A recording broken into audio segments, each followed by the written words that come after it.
You are listening to Elderberry Croft, Seasons of the Heart, Part 12, December Dawning, written and narrated by Becky Dowdy. December Dawning, Chapter 1. My honeysuckle has found a home here, wending its way up and over the entrance to my porch, forming a welcoming arch to all who pass beneath it. The first of the cyclamen are unfurling scarlet, raspberry, and snow-white petals to the crisp December air, their dark velvet leaves like winter shawls below long, delicate necks. I hold my breath as I tiptoe past the nodding heads of the begonias, blushing pink and white on their verdant bed. I'm reverent because I know that the first frost will likely freeze the plump cells, bursting the fragile membranes that contain the succulent herb's life forces, and today may be its last dance of the season. There's a winter storm coming. I can feel it in my left knee. It took the brunt of a bicycle accident in 6th grade.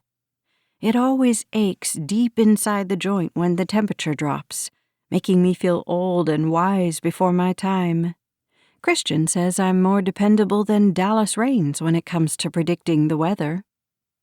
I should be covering my potted plants right now, clothes-spinning extra sheets to stems and stalks and trellises, but I'm feeling both morose and a little reckless today, a combination of emotions that doesn't sit well with me.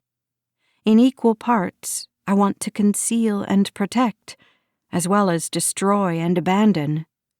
It's Christian's fault. For a year, he has pursued me, relentlessly. He's respected my selfish demands for distance, for space. Space. What exactly does that mean? I don't really know anymore. But in giving me my freedom, he's bound me to him even more intimately. His physical absence from my daily life has not translated well to my heart, and I long for him with every fiber of my being. His letter arrives in my mailbox each Thursday or Friday, pages torn from a blue legal pad, and every word he puts to paper is like a branding iron, searing his name on my heart. Even though he only sends one envelope a week, he writes to me every night, like I am the muse of his journal, telling me about his day, his accomplishments and disappointments, about his love for me. He never writes the words, "I miss you," or asks me to come home, but I read those sentiments between every stroke of his pen. Technically, it's been 11 months and 3 days since I moved here, leaving him behind with the ghost of our son and the echoes of my turbulent grief. My withdrawal from him, however, started even before I settled into this little cottage at the back of the coach house trailer park in early January. Last month, November 10th, marked a year since Julian was taken from us, partly because of our self-absorption, partly because of our negligence, and partly, I've finally been able to admit, because terrible accidents do happen. But that was also the day our marriage was taken from us. That was the day Christian stopped reaching for me, and I stopped looking at him. I run my fingers over the blunt tips of a chrysanthemum blossom. It'll be bobbing its head after the storm passes through. Mums have a way of holding on through adversity. They remind me of people, the profusion of petals curving into each other, clustering together in a show of united strength and beauty. Most plants remind me of people, in fact, and as I look around the river rock patio of my little sanctuary, I see the faces of those I've come to think of as my second family here in this park, this retreat, as Joe Sanderson calls it. Kathy, my neighbor across the drive, the one who spies on me through her kitchen window whenever I'm working outside. I sometimes sense she's still trying to figure me out, even after all these months. Am I really that strange? Kathy reminds me a bit of the aloe plant I have growing in the clay pot beneath the eucalyptus tree. Prickly and sharp on the outside, her angles severe and pointed, but on the inside, she's a balm to the wounded. I like Kathy, I say to the aloe, assessing one of its sword-like leaves that's been hacked off, the end puckering in on itself. I burned my fingers pulling a tray of elderberry scones from the oven on Thanksgiving morning. Nervous, distracted, I was making breakfast to take to Dad. Christian was meeting us there, and I used a damp dish towel instead of my oven mitt. I hurried out here with a paring knife and sliced away the green skin to dip my fingertips in the gel oozing from the translucent flesh. The medicinal plant will heal itself, but the scar will remain. I won't bother covering it. I'll take it inside instead. It's far too vulnerable to the elements and far too valuable to lose. I do like Kathy, and I'm surprised that I do. Like the aloe, I sense she's far more valuable than most here believe, and I think she too is vulnerable to the elements. My eyes drift from my patio to the driveway that leads around the back of the park, past Kathy's place to the trailer behind hers, and the next, and the next. I know each of the people who live here has suffered losses that have left them scarred, and like me, they've ended up here because of those losses and scars. Kathy and the man she married who beat the love out of her, then abandoned her and their infant son. Patty and Richard and Ivan, waking up after years of silence and unaddressed animosity between them. Joe sacrificing his dreams for the sake of everyone else's happiness. Shelley and Eddie, I say, glancing at the pairing of wild mint and the delicate blooms of the blue star of Bethlehem in a pot on the top of a stair-step plant rack. Those two together seem like just the thing, don't you think? I talk to my plants, not because I think they listen or that they might lift their little flower heads and talk back, but because I am still not accustomed to being completely alone. Myra is the lacy white alyssum growing in the bowl of almost every pot, beneath the rose bushes in the flower beds, and in patches along the edge of the parking spot in front of Elderberry Croft. She embellishes each life in this place, whether they like it or not. Like the low-growing mounds that spread without intent, Myra brings uniformity to the residents here, continuity on a foundational level. Like alyssum, she's everywhere I look, doing someone's laundry, babysitting someone's dog, serving someone chili, hosting another poker game. Donnie is making plans to be home for Christmas, from what his mother says.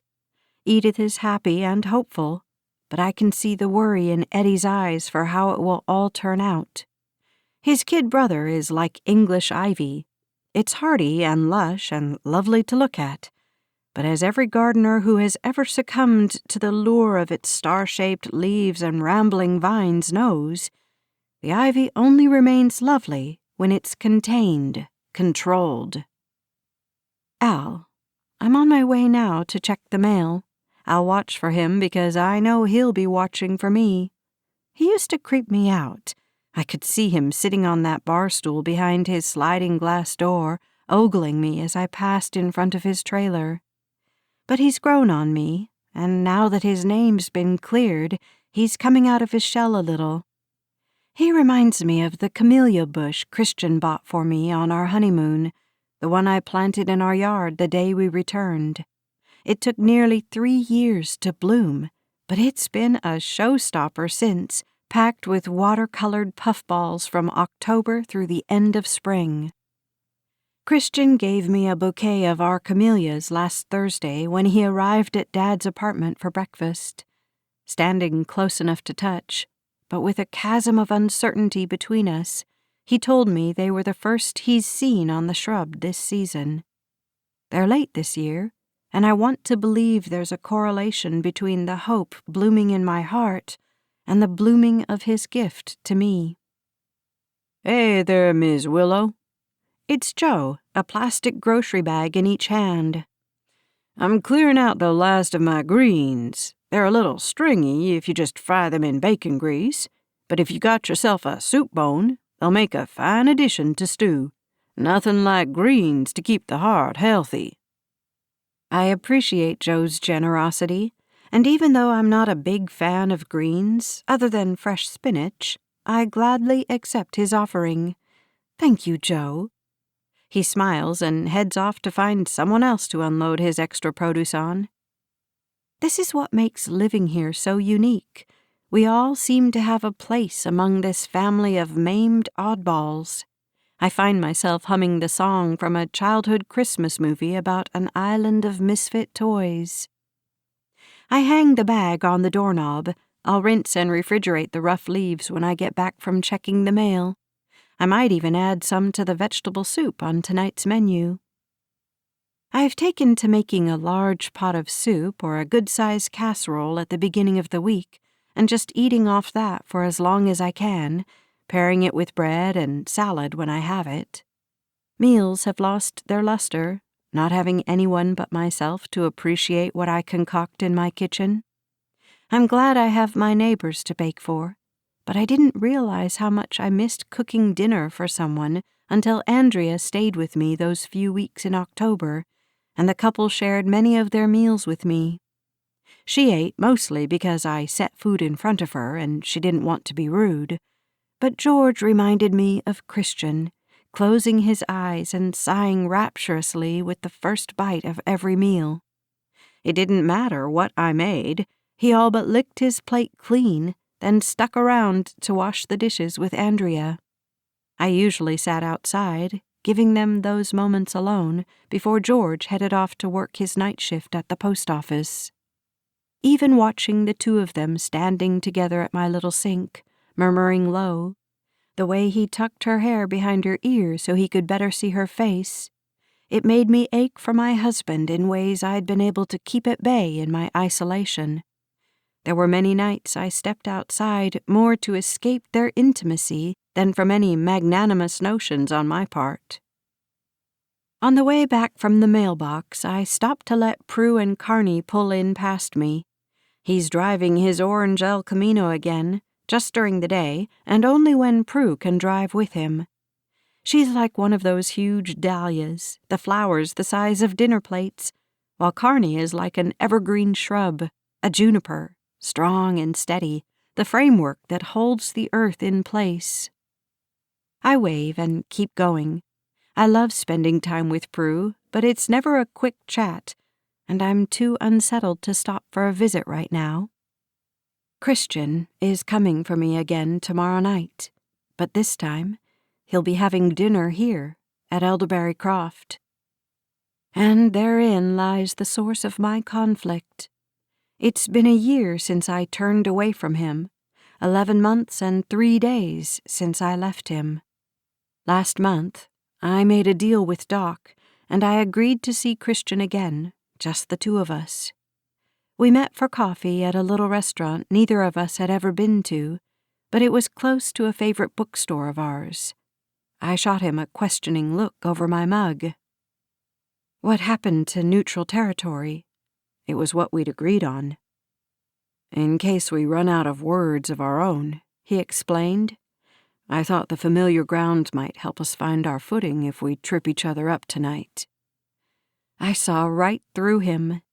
We both know there's something intoxicating about the ambiance of a bookstore, surrounded by the layered aromas of newly printed pages and coffee and cinnamon and inspiration, senses heightened by the anticipation of catching the one you love alone in the next aisle over.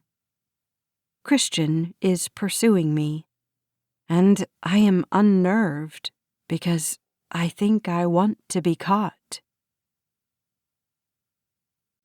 December Dawning, Chapter 2. I've cooked up a storm tonight. I don't know why. Christian isn't coming for the chicken breast stuffed with smoked mozzarella and prosciutto, except that I feel the need to have something impressive to set before him, something other than me, in all my fluttering awkwardness and uncertainty. I've moved the wrought iron table and 2 chairs out of the galley kitchen and into the main room. They consume most of what's left of the limited floor space, but it takes the focus off my daybed angled in one corner, draped with shimmery fabric and twinkle lights like some heathen fantasy. What am I thinking, inviting him here? I set out candles, then put them away. I turn on all the lights, then turn them all off and bring out the candles again. I finally settle for turning on every lamp, giving the room a welcoming glow without feeling too intimate. He's here. The sound of gravel crunching under tires is louder than the quiet purr of his new car. I'm so nervous, I think I might be sick. What is wrong with me? My cheeks are burning, my palms are sweating, my toes are already numb with cold inside my favorite black flats. The last 7 years of my life have revolved around the love and friendship, the knowing of this man. But tonight I feel like I did the first time I made dinner for him, hoping I won't disappoint him, hoping I'll be enough for him to want to stick around for a few more meals together. There's a large mirror on the wall behind the door, and I check my reflection one more time. I straighten the shoulder seams of my jade green sweater, tug the hem of it a little lower over the top of the ankle-length plum skirt I'm wearing, and check my teeth. For what, I don't know. I've hardly eaten all day, and I'm wearing no lipstick. I look pale. Maybe I should put some on. But then he's knocking on the door.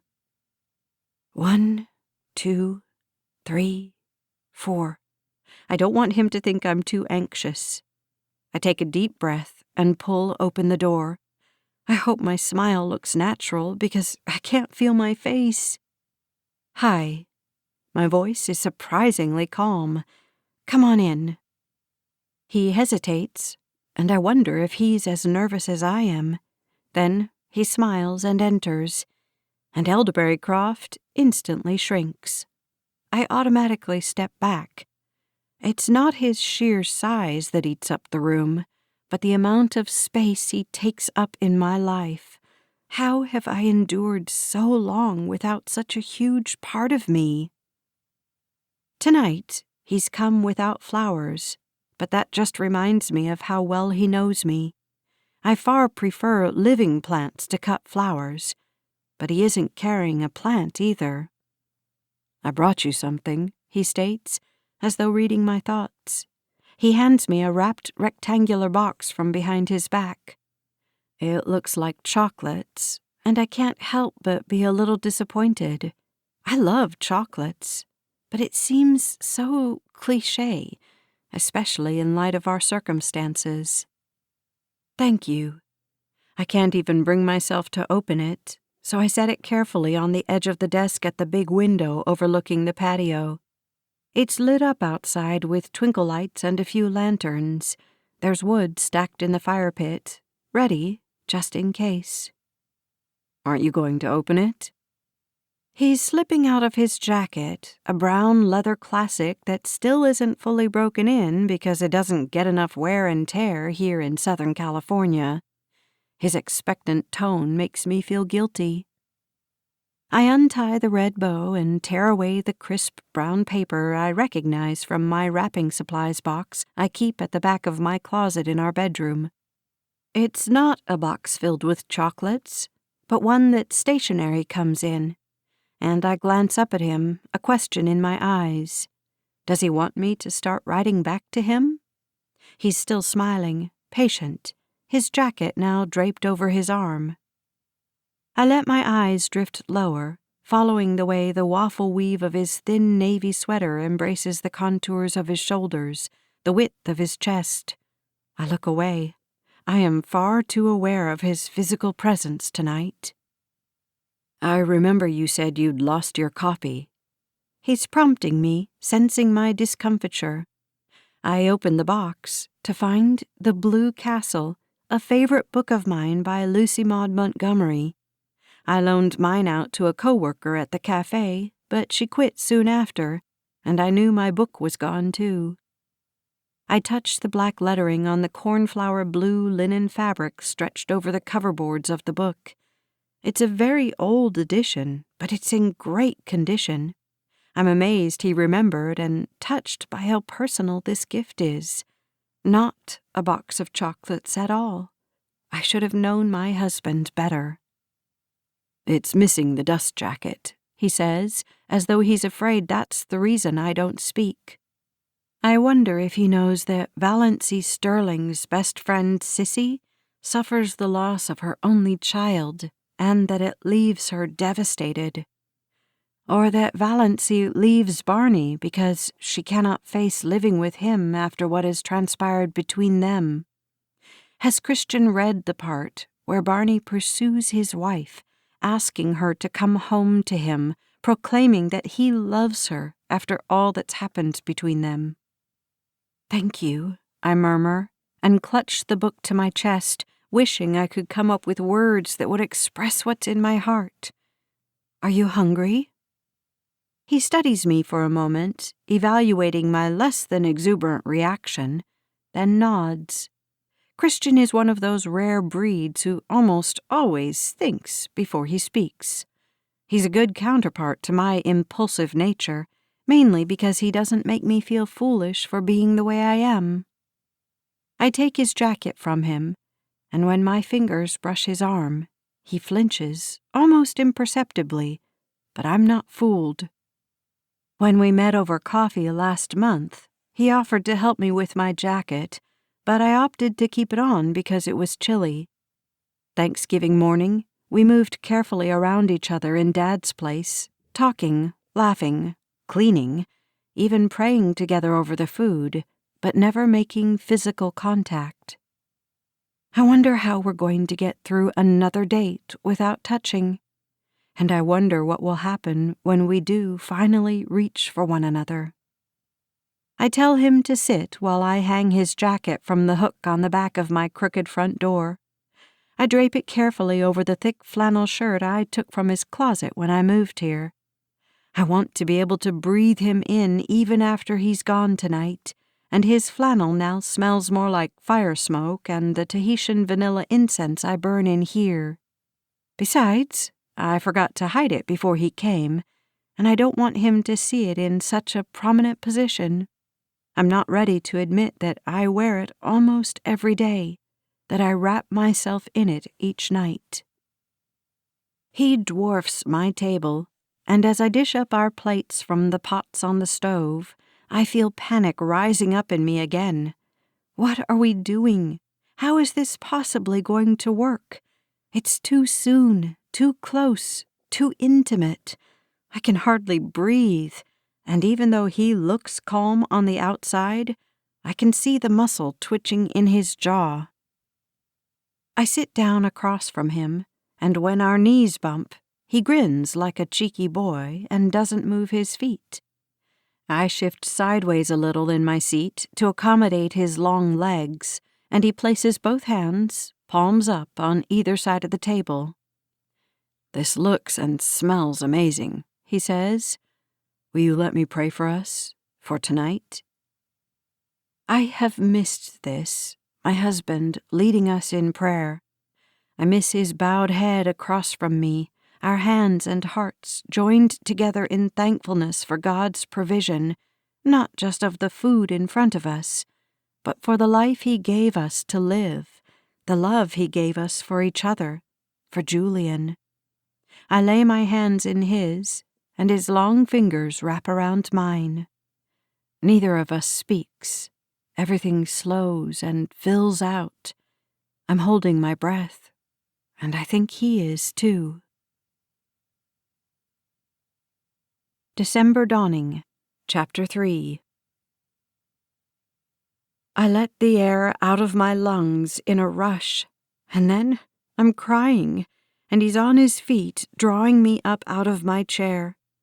I can hear his heart beating strong and steady in his chest beneath my cheek, the perfect counter-rhythm to the frantic pace of my own.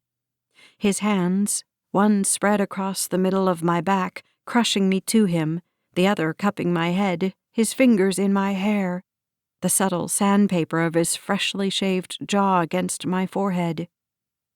I slide my arms around him, surrendering what little is left of my resistance. I am home. We move side to side, ever so gently, a delicate dance as we rediscover how well we fit together. I know the chicken is getting cold, but I don't want to break the spell. Can we stay like this forever? Willow? His voice rumbles in his chest, and I smile at how tenderly he speaks my name. I can't, think clearly like this. Oh, okay. I like it when he's flustered. It's usually the other way around. I step back, but leave my hands at his waist, my fingers remembering the cut of his torso, even through the layers of his clothing. The space between us no longer feels like a wedge, and I'm acutely relieved. He lifts my face up so I have to look at him. He's seen me cry too often for me to worry that he won't like what he sees, but I'm not sure I'm ready to be kissed, even as I ache for it. He seems to understand that on some level, pressing his lips to my forehead instead. I did shave tonight, right before I came over, just so you know. He rubs a thumb over the place he just kissed. I'm going to go wash my face, I whisper. Give me a minute, okay? He nods and releases me. In the bathroom, my reflection is still pale, but there's a blush on my cheeks. My eyes glisten with more than just tears, and there's a red patch above my eyebrows where Christian's jaw rubbed. We've never been able to get away with nuzzling before going anywhere public. When I return from the bathroom, Christian is perched on the edge of my bed, and I pull up short. He shrugs and pats the comforter beside him. No. I shake my head and glare at him. Willow, come on. His voice is gentle, persuasive. Come over here. No. I cross to the table. The plates of food will need to be warmed up, and I dislike the thought of using the microwave on my gourmet meal. I invited you here for dinner, not for that. Not for what, exactly? He grins again, and I realize he's teasing me, like old times, and I'm playing right into his hands. Like old times. Can it be this easy? After all this time, can we just pick up where we left off? Christian, please. His name on my lips feels right. Don't tease me. I'm walking on pins and needles here already, and I so badly want things to go right. So far, I'm not doing so well. I've cried like a baby, the food is getting cold, and now you're lounging on the one piece of furniture I've been trying to pretend it doesn't exist. Will you just come back and sit in your chair, so I can at least try to believe that I still have a modicum of control around here? Christian moves back to the table, and I breathe a tiny sigh of relief. But when he speaks again, I realize he's no longer joking around. I wasn't propositioning you, Willow. I'm not trying to make you uncomfortable either. Then what was all that about? I dislike being so unsure about things, about myself, and my voice comes out snippy. I just thought if we addressed the bed up front, we could stop feeling so awkward about it. You keep looking at the bed, then at me, then at the bed again, like you're hoping I can't see it. Well, I can. And yes, just in case you're wondering, I have no trouble imagining you in it, okay? I'm still your husband, and even if I wasn't, I'm still a man. I stare at the floor, wondering how on earth we ended up having this discussion already. Willow. He sighs heavily. I'm actually in shock that I'm here at all, that you've invited me into your private chambers, so to speak. This place... He turns and gestures to the room with an outstretched arm. Is something else. I feel a little on pins and needles myself. He stops, and I finally look up at him. He is sprawled casually in his chair, one leg stretched out to the side, the other foot propped against the base of the table. But I can see the tension in his shoulders, that twitching in his jaw I know so well. I haven't thought about how difficult this must be for him. Why? Why did you invite me here? We could have gone out tonight again. I would have gladly taken you anywhere. Why here? When I still don't answer, he continues. I don't think I can go through a whole evening not knowing what's going on in that beautiful head of yours. I've been begging God for an opportunity like this ever since you moved out. And now that it's happening, I need to know what you're thinking. Does this mean you still love me? You're taking me back? You're coming home? Are we going to talk about Julian? About us? He crosses his arms over his chest. Or is this just really good chicken? The microwave beeps, like it's mocking his words, and I carry our plates back to the table. Christian doesn't straighten up, even when I sit down, and I realize he's not going to let this go any longer. I take a quick gulp of water, condensation making my glass slippery. I invited you here because I'm not good at playing games either. I can't pretend we're two strangers out on a date. I can't look at you across the table at a cafe and act like we don't have a history. I can't tiptoe around topics of conversation that might make me cry in public. I want to talk about Julian. I want to talk about us, about you, about me, about... My voice breaks, and I look away. I want to know if there's hope for us. I've been doing a little praying myself, you know. His eyes are dark, fathomless in a way that reminds me of how he looked when I told him I was moving out. Loving you was never the problem, Christian. I breathe in deeply and let it out slowly. I've never stopped.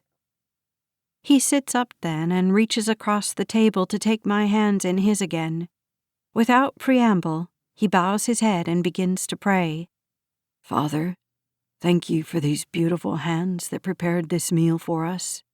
Please sit with us tonight. We need you, Jesus. Amen. He has never been long-winded in prayer, something I appreciate. With the first bite, he moans in a way that makes me blush, and I am instantly enjoying myself. The food is really quite good, even microwaved, and I hope he's missing my cooking, among other things. From his letters, I know he's reverted back to bachelor meals, consisting of grilled cheese sandwiches, peanut butter and jelly, ramen noodles, and takeout. During our Thanksgiving brunch, he regaled Dad and I with the sad tale of his last attempt at roasting a piece of meat, how it ended in disaster when he fell asleep watching football.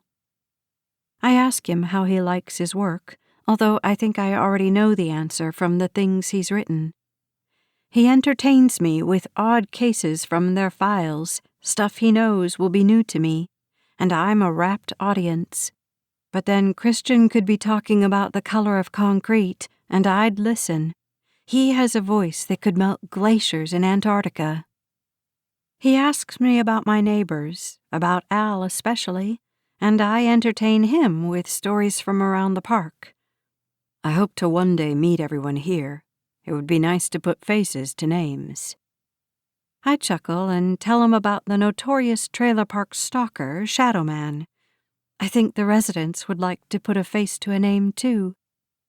When he realizes I'm talking about him, he reaches across the table and brushes my cheek with his knuckles. I was a mess back then, Willow. I couldn't sleep. I was barely eating. You hadn't so much as written a postcard telling me you were okay. I knew you were alive only because your dad assured me you were. But I couldn't bear not knowing, not seeing you. He takes a sip of his sparkling water and sits back. His plate is empty. Doc, he's all right, isn't he? Doc? Yes, he's a good guy. In fact, I couldn't have asked for better neighbors here, all of them. Maybe a little less strange, but then if they were all normal, I wouldn't fit in so well. Have you told anyone About Julian? He trips over the question, but he says our son's name with great care. I don't think he talks about him any more than I do. I've told Doc. He nods, almost as though he already knows this. Andrea and George also know, a young couple who was living in the main house. They've moved in with her parents, though, and I seriously doubt they've shared it with anyone else here. I told Al. You did? I'm surprised. I see Al every day when I check the mail, often stopping to chat, especially if Doc is there too, but he's never spoken a word of it to me, nor has his attitude toward me changed in any way. I miss you, Willow. I miss Julian. Christian's eyes darken again, and he looks down at his hands as he toys with the napkin in his lap. Coming home to our empty house, day in and day out, I can't tell you how. My heart breaks for him. Why have I made this so much about me for all these months? Why have I not considered my husband's pain? How on earth have I convinced myself that I am hurting any more than he is? Christian, I'm so sorry. I'm sorry. I have no words to make it right. I don't know what else to say. I'm sorry. He stands up and circles the table, then drops to one knee in front of me, turning me in my seat so I'm facing him. He takes both my hands in his, and we're almost eye to eye. I can smell the clean, spicy scent of his aftershave mingling with the shampoo he uses, and it's a heady reminder of how often we've been this close before. Willow, please tell me you're coming home. I don't want to live without you. I don't want to sleep without you. I don't want to eat without you. I don't have anyone else to talk to about Julian. I don't want to talk to anyone else about Julian. No one knows him like you do, and I can't stand the way people look at me when they hear what happened. I need you, Willow, and I have to believe that you need me too, even in some small way. Please, come home to me. I pull my hands from his, ignoring the flash of despair in his eyes, then cup his face gently. My hands seem to remember his flesh, the pads of my palms fitting into the contours of his cheeks, my fingertips pressing into his temples, feeling for the faint pulse throbbing just beneath the surface of his skin. My thumbs stroke his cheekbones, and I lean forward to kiss his forehead, then his right cheek, his left cheek, and his mouth. I have never been more ready for his kiss than I am right now. This night has gone nothing like I planned. I thought we'd eat. We'd talk about Dad, about Christian's family, his work, and maybe about my neighbors. We'd pour coffee and head out to the patio with our cheesecake slices topped with elderberry syrup. We'd start a fire and talk in whispers about Julian so we wouldn't have to see each other's faces. I'd cry softly into the corner of the blanket around my shoulders, and Christian would remain stoic, solid. We'd agree to do this again next week. Then he would go home, and I would stay behind, clean up, and go to bed. Alone. But as my husband wraps his arms around me, pulling me into his embrace, I no longer care that my plans have been upended. God has a way of taking my ideas and rearranging them in unexpected and often remarkable ways, and I'm learning that his way of doing things, when all is said and done, tends to have far better results than anything I could ever dream up.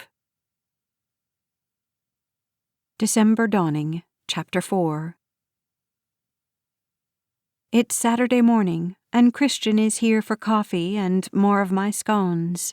He's been introduced to my elderberry tree, as pathetic as it is this time of year, and we're sitting together on cushions in front of the fire, sharing a blanket on this blustery morning. I'd like to have Christmas here, I say, my voice quiet. With you. Christian has come for dinner every night this week, and we've talked a little about me going home, but I haven't been back yet.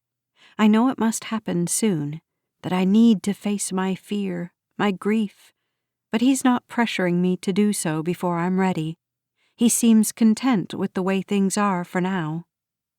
Christmas a year ago was agony. Still reeling from the devastation of losing Julian, there was no tree, no lights, no celebrating anything. Christian was gone to his parents' house when I crawled out of bed around noon, and although he left a gift for me on my bedside table, I didn't see it until 3 days later, and he never said a thing about it. I didn't open it. By the time I noticed it, I had made the decision to leave. I feel now like I need something new and different to purge the memory, or to at least dilute it so that it's more palatable. I have a feeling most of the people here at the park will be sticking around for Christmas, and I'd like to have a get-together for whoever is here, maybe a Christmas Eve potluck. I think Dad would enjoy it too. He might even bring his new girlfriend. Dad's been dating a woman who reminds me a little of my mother in the way she talks, the way she watches Dad with gentle eyes, even the way she cocks her head to one side when she's listening. This is the first woman he's been sweet on for any length of time, and it's bittersweet for me. I love seeing him so animated, and I really like Sarah, and I know if Mom were here, she'd applaud his choice.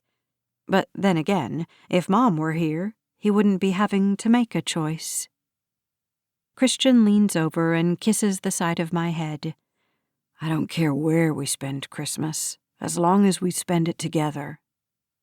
Do you think your folks will mind if we ditch the big family event again this year? Every year, it's been tradition to wake up, have our little Christmas together, the 2 of us at first, then it became the 3 of us, then head to a big family dinner at Christian's parents' home, along with his siblings and their families. We usually pick Dad up on the way there, then take him home at the end of the night. My in-laws, Dan and Rebecca, know Christian and I are back together, but I'm hoping they'll understand my hesitancy to jump right back into the festivities. My heart is full of all the things that have come to the surface, and I feel raw and vulnerable and exposed. I need a little more time. Mom told me yesterday she's already received her favorite gift of the season, he murmurs. You and me, together again. They understand. I sip my coffee and stretch my toes out toward the fire, wiggling them in my favorite leopard print socks. Christian has his arm around me beneath the blanket, and I snuggle up closer to his side, but it's still so cold. Can we go inside? I head in while he puts out the fire. As I look around at the things that have parenthesized my life here, I feel the threads holding it all together beginning to fray and unravel. Elderberry Croft has become a home away from home for both of us. Christian still knocks, in spite of my reassurance that he doesn't have to. I still get flustered when I know he's coming over. But this is no longer a hideaway, because I now welcome the one from whom I was hiding away. He eats meals here with me. We watch movies and read together here. He shares my bathroom and my bed, and he's lain awake beside me long into the wee hours as we talk about what's ahead for us. Our future does not lie here. This park, this cottage by the stream where the rogue elderberry tree flourishes, it has all been a gift, one I will cherish forever. But my time here, our time, is running out, and maybe that's partly why I want to spend Christmas in this place. I want this little home to carry the memory of mine and Christian's love, not just for each other, not just for Julian, although we're finally celebrating the brief, blessed time we had with him. But I also want to leave here, having done my best to let the residents of the Coach House Trailer Park know how much I cherish each one of them. December Dawning, Chapter 5. The stringed lights are hung, the fire is blazing, there are 3 gas heaters strategically set up around the patio. Tables are decorated with red and green coverings, real pine branches cut from someone's tree, with flickering candles in festive votive cups tucked in among the boughs.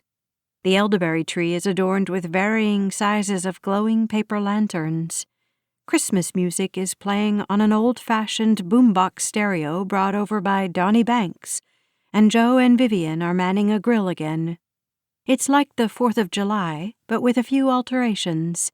It's cold, Donnie isn't drinking, and Christian is standing beside me, his arm draped around my waist. What a lovely party this is turning out to be. My father awoke with a cold yesterday, and he's been put on house arrest by his doctor. He's been prone to bronchitis the last few years, and once it turned to pneumonia practically overnight. He had Christian pick up a huge box of eclairs from my favorite bakery in town for the party tonight. We'll be seeing him tomorrow. Andrea called this afternoon to let me know that George has the night off. They'll be here as soon as her father gets off work.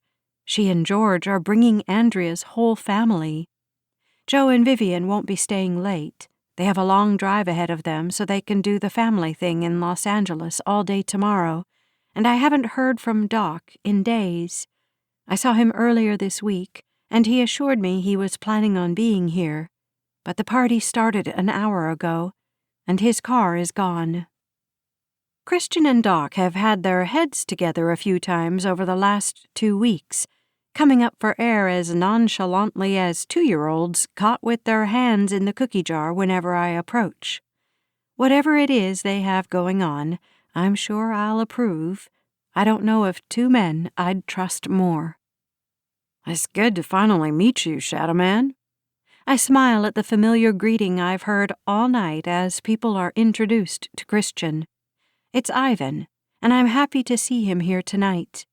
He's been single for several months now, and has been plugging into his parents' lives and vice versa, but I worry about him. I'd like to believe there's a good woman out there who will see how incredible he is, and who will help him see in himself the man he was made to be. He claims to know and worship the same God I do, so that's between him and God. No matter what, his choices and the road ahead for him won't be easy, and I often find myself talking to God about him. Christian is gregarious and receptive and open-handed with his responses to everyone, and I'm proud of him. I know he's grateful to these people who have made me feel at home here. Oh, how fiercely I will miss this place. I can't think about it right now, or I will break down, and tonight is about celebrating this season and simply being together. Our story has made the rounds. I brought Christian and a plate of fudge to Myra's home about 2 weeks ago, and over coffee and sweets, we shared with her what had happened to make me take cover here at Elderberry Croft. I was certain of 2 things: that in telling her our story, the rest of the park would know in a matter of days, if not hours, and that Myra would fall madly in love with Christian and would bend over backwards to protect his reputation even while she gossiped about us. Sure enough, by the time I made my rounds with gift baskets and personal invitations to our Christmas party, I could see the light of understanding in people's eyes, even a few empathetic tears. Across the bridge come Andrea and George, an entourage of smiling people behind them. They must have parked in their old spot under the carport of the main building. No one has moved in upstairs above Prue yet, but I have a feeling the apartment may end up being Donnie's. He seems to be taking his sobriety seriously, at least for now. The 2 brothers are sitting together, Donnie talking up a storm, Eddie grinning in appreciation, and Shelley on the other side of Eddie, her hand in his. I pray the peace will last for Edith's sake, who's watching them with glistening eyes from across the patio. I met Andrea's parents, Tom and Joyce, when they came to help move the kids, and I welcomed them as they lead their group up the steps and under the flowering arch onto my patio. Andrea introduces me to her brother, Scott, and his girlfriend, Jenny, and her aunt, Nan, who's come to spend the holidays with them. Nan looks at Andrea in a way that assures me the girl is in good hands. A scream startles us all into silence. Then Kathy Kakoa pushes past me toward her home across the driveway where a car has pulled up and parked. I turn to share a knowing smile with my husband, who worked hard to track down these beloved family members in time for this party. My boy, my Makani! Our party watches the joy unfold as Makani Kakoa steps from the car and sweeps his mother into an enthusiastic embrace, lifting her off her feet. A short, plump woman about my age emerges from the passenger side, a tentative look on her face. I know she's worried about seeing her mother-in-law again, but Kathy waylays her fears as she dashes around the front of the car to hug the girl tightly. I bring my hands up to my cheeks, barely able to contain the mixed emotions I'm feeling, as Makani opens the back door of the car and lifts out his son, a boy so close in age to Julian that I can hardly breathe. In my self-imposed isolation, I haven't been around children for nearly a year, avoiding them in the aisles at the grocery store, the do-it-yourself center I frequent, and anywhere else they might be lurking. Even though I knew Connie would be here tonight, my stomach clenches with grief. Christian. I turn to find him. I need him desperately right now. But he's already beside me. His arms surround me, pulling me close, and I press my ear to his chest, listening for the steady beat of his heart. It's a sound that's become a lifeline to me. I worry again about Doc as the minutes tick by. I know this holiday is a difficult time for him, and I replay his Christmas tree story in my mind.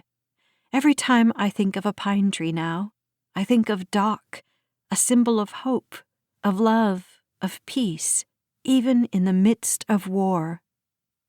I look around at all who are gathered here on my little patio, bundled up against the mild winter weather, faces glowing under the twinkle lights, and it strikes me anew how generous God has been to me this year, how He has filled what I believed was a bottomless void to overflowing with love for each person here. And then I see him, crossing the bridge, one arm linked with that of a woman only a few years older than I am, and my heart sinks. Doc looks drunk, his nose shiny, his cheeks red, his eyes glazed over even from here. I hold my breath as he escorts the woman beneath the honeysuckle arch and approaches me, the grin on his face making him look silly, foolish. I'm embarrassed for him, and I throw my arms around his burly shoulders, hugging him tightly to let him know that I love him anyway. But he doesn't smell of alcohol. In fact, he smells lovely, very manly. I straighten and turn to look more closely at the woman on his arm. She's smiling as foolishly as Doc is, and I raise questioning eyes to him. Willow Goodhope, I'd like you to meet my youngest daughter, Janine Durham. Janine, Willow Goodhope. His grin is not foolishness or drunkenness, but pride and joy, and his eyes are glazed over with sheer contentment. I don't hesitate, but reach out to embrace Janine too, welcoming her to this island of misfits, this sanctuary of the walking wounded, this family of oddballs. I don't ask, but in my heart, I pray that Janine's reunion with her father will be the first of many for Doc and his girls. December Dawning, Chapter 6. An hour later, After we've eaten our fill of our Christmas smorgasbord, barbecued chicken, warm casseroles, and other assorted side dishes and desserts, Joe and Vivian say their goodbyes. Their Christmas gift to all of us here was the vast quantities of chicken marinated and grilled to perfection on Joe's finely tuned grill. I requested that no one bring gifts, but I see there's a pile of them on the end of the table anyway. Christian is absorbed into the middle of a group of men gathered around Richard Dixon in his wheelchair. Al, Eddie, Donnie, Ivan, McConnie, Tom, and Scott, and their male voices rise and fall like distant thunder. Jack is sitting with Myra, Edith, and Kathy, and although he seems to be listening intently to what the women are discussing, I get the feeling he's empathizing with little Connie, who is asleep in his grandmother's arms. Shelley and Patty have looped Andrea's mother and aunt into a game of cards, and Andrea and Janine, and even McConnie's shy wife Sylvia, are giggling about something Prue has said to Carney. It doesn't seem likely, but it looks to me like the big bear of a man is blushing. I don't see George or Doc anywhere, but I'm not worried. With only one bathroom here, people have been considerate and made use of the close proximity of the other trailers. I slip inside for a moment to myself, smiling at the beauty of this whole night. How can one girl be so loved? I'm amazed and humbled. "Thank you," I whisper into the stillness of the room. I know Jesus is all ears. For changing my heart, for following me here, for not waiting for me to figure things out. Thank you for loving me so much that you would do this. I sweep the room with my gaze, my eyes landing on the group of people on my patio, framed by the huge window. All this for selfish little me. Thank you for remembering me this Christmas. Ms. Goodhope? I turn to find Doc taking up the whole doorway, one hand behind his back. Hey, Doc. It's James. James Durham. His real name. It suits him. I can feel my eyes filling with tears. I don't want to cry, but I can't help it. I'm so overwhelmed by my emotions right now, and seeing him with this new look in his eyes, knowing my goodbyes are just around the corner, I'm a fragile mess. Oh, please don't do that, Willow. He ducks his head and shifts from one foot to the other. The space between us somehow changed since that night beside my fire. I want to return this to you. You haven't asked for it, but I thought you might be ready to have it back. In the rough palm of his outstretched hand is the small photograph of Christian and Julian I gave into his safe keeping only a month ago. I can hardly believe how close I came to throwing it away, to throwing all of this away. I reach for it, but Doc pulls back a little, not letting me take it. There's something else, but you need to come outside. We have something for you. George has returned too, and he and Christian and a few others are busy stringing lights on a darling little living Christmas tree in a pretty pot. It's no more than 3 feet tall, and they set it up on the table beside the gifts. When Christian sees me, his eyes light up and he crosses over to where I'm standing. Tears stream unchecked from my eyes. He grabs my face and kisses me boldly in front of all these people. Embarrassed, I try to push him away, but he just holds me tighter and kisses me again, setting my neighbors to whooping and clapping at our antics. Little Connie wakes up and adds his tired wails to the noise. "Time for you to open your gifts," Myra calls out, her funny chirrup rising above the teasing. I ask Connie if he'd like to help me, and with eyes wide with wonder, he nods and tears into the first gift box I hand him. I watch with hungry fascination the clumsy movements of his chubby fingers, and I ache for Julian. Inside the packages are ornaments from every resident of the park, and between Connie and me, we decorate the little tree in no time. "It's lovely," I croak, my throat tight. Then Doc steps forward and places the picture of Julian and Christian in my hand. I tie the photo to the top branch of the little tree, and Myra quips, "It's your unreal tree angel." I catch Andrea's teary gaze and smile tenderly. I know how different this Christmas was supposed to have been for her and George. As the last of our guests make their way into the night, Christian and I move around the patio unplugging stringed lights, blowing out lanterns and candles, and gathering up the last of the dishes. I fill the sink with warm soapy water and begin to wash coffee cups, but Christian steps behind me, wraps his arms around me, and rests his chin on my head. "Come outside with me. I want you to see something." His voice is low, gentle, a caress, and I dry my hands and turn in his arms. It doesn't matter where we are. My home is wherever this man is. He draws me outside, and we pass beneath the honeysuckle arch through which all our guests have walked tonight, out into the open driveway. "Look." He pulls me back against him and points at the sky. Lifting my eyes, I gasp at the glorious display of stars scattered across the heavens. I stand inside the circle of my husband's embrace, beneath this Christmas canopy, in silent awe of all that God has restored to me. My son, our son, is in the forefront of my thoughts tonight, and it's painful and sweet, and everything feels slightly bruised. But I'm alive and aware in ways I haven't been in far too long.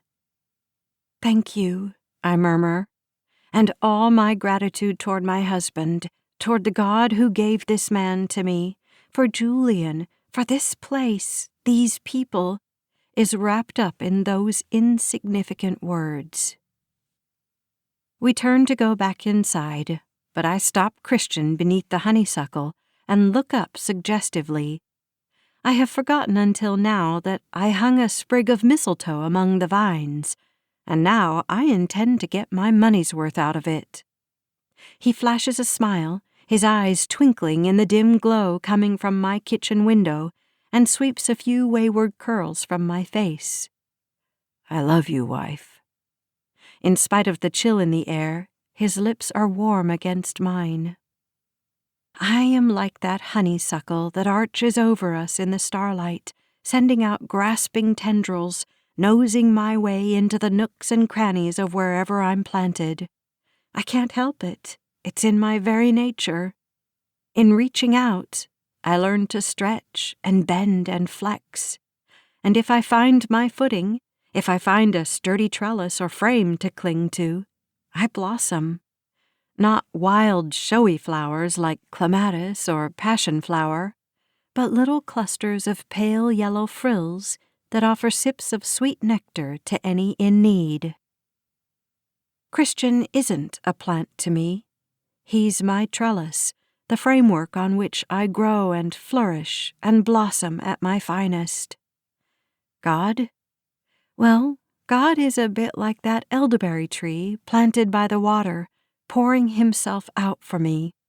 He lavishes this undeserving woman with gifts so generous and so kind, opening my eyes to see the wounds of others, and equipping me with just what I need to love those around me.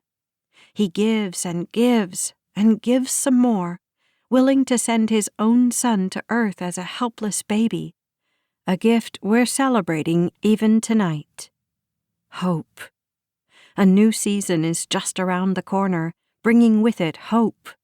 Winter is going to end, and the branches of that little elderberry tree will burst into leaf, then into bloom, and the tree will bear glorious clusters of fruit again. I won't be here to witness it, but the seeds of that same hope are planted in my heart and will go with me when I leave this place, bursting into leaf, into bloom, and bearing fruit wherever I am planted. I ponder momentarily who will move in here after I'm gone. I send up a prayer that they will discover in this little cottage the same sanctuary I have found, the same whispers of hope.